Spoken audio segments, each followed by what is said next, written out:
Good afternoon. My name is Scott Redler, Chief Strategic Officer at T3Live.com. Welcome to today's recap. A look ahead. 大家好，欢迎收看今天的直击美股，我是赵冰晶，在纽约向您问好。小长假回来之后，5月仅剩下最后的几个交易日。那么华尔街有一句谚语叫做 "Selling May and go away"， 5月清仓离场。在这种情绪之下，今天的股市是出现了小幅度的回落。经济数据方面，4月份的消费开支以及个人收入是符合预期，但是通胀依旧不及联储的预期。而在个股方面，亚马逊呢今年是第一次达到了每股1000美元大关。早在3月时，亚马逊的 CEO Jeff Bezos， 他的身家呢是超过了股神巴菲特。那么如果说亚马逊的股价继续上涨的话呢 ，Jeff Bezos 身家有可能能够与比尔盖茨相媲美。而在大宗商品方面，今天油价是继续的下滑，华尔街依旧怀疑 OPEC 的成员达成协议的决心。好的，具体的消息我们来进入今天的交易员采访。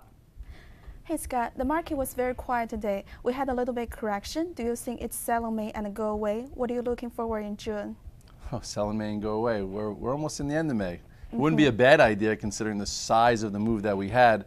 But a lot of people said sell in May, meaning the first week in May, and if they sold the first week in May, they actually didn't do so well performance-wise. If you look at the chart of the S&P, you will see that here you have a pretty big move. We'll show you with the spiders. So, right here, what was that? That was May 17th. If you sold because everyone said sell in May, you missed out on a nice move. So at this particular point, I do think that there are some divergences to take note.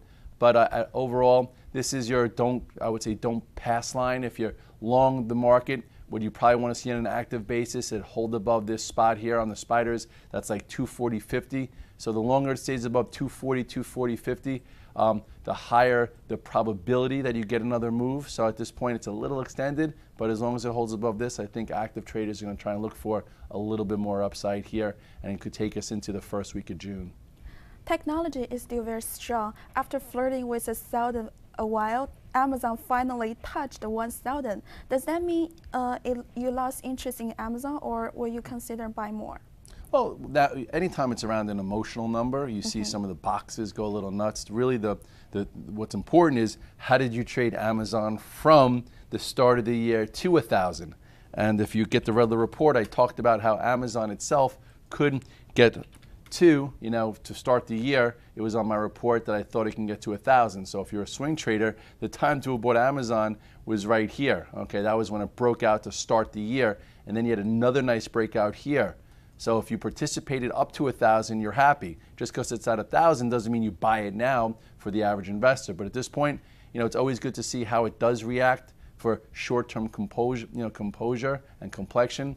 I've been long it. Today I sold it just for the fact that I figured the last real buy price was right around here and it's extended. But overall, looks very healthy. If someone were to tell me, is this the high of the year in Amazon, I would say no. Can it go to 1,100, 1,200 by year end? Yes. Does it, but short-term active-wise, I think we'll see, close above 1,000 might get traders back in for a bit of a move. Google also, like you mentioned, the road to 1,000, but you have tradable setups, and this was a nice tradable setup here when it took out this little channel, and now it's kind of just trending to the upside. It's a little extended, so no trader wants to be caught trying to play for a psychological move above a level when it's extended from the 8 and 21 day, because although it could do it, it might not do it when you want it to do it. But for now, I think traders who are long Google are probably giving it to the low of 987, and if that continues to hold, we might be at 1,000 come, month-end markups, or maybe when the new money comes in a day or so from now. We're looking forward. Let's talk about commodities. Oil continue to sleep. Do you have confidence in the OPEC members? Do you think they will reach the OPEC deal like they agreed last year? Well, they just had a meeting on Thursday and they sold it. Okay, and the XLE and the energy names have all been don't touch or wait and see, and in a descending trend line. So if you've been a bull, you've been wasting your time. If you've been buying the energy sector, why have you been wasting your time? Look at this trend in the XLE. The XLE, we talk about moving averages. When it's above the 8 and 21 day, you try and be long, which was right here. That was last year. Since the start of the year, the XLE has been below the 50-day moving average, showing a weak trend. Every time it gets up there, it fails.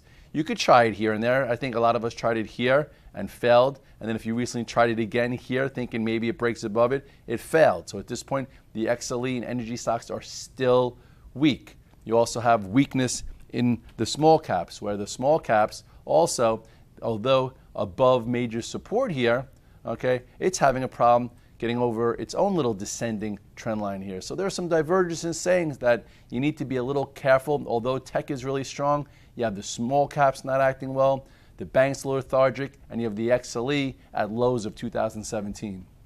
Okay, thank you. I think that's what we have today.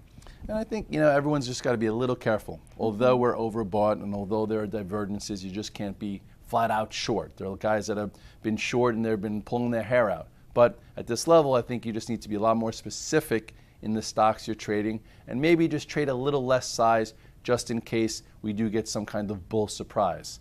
I hope that we're not getting hypnotized with, the road to 1,000, and while we're on the road to the 1,000, other sectors are getting sold underneath, and then all of a sudden, that loses some steam, and then the market rolls over, and then PS, sell in May and go away works. But for now, I think 1 foot in the door, 1 foot out the door is the best way to operate. 好的，以上呢就是今天节目的全部内容，感谢您的收看，我们明天再会。We'll see you tomorrow.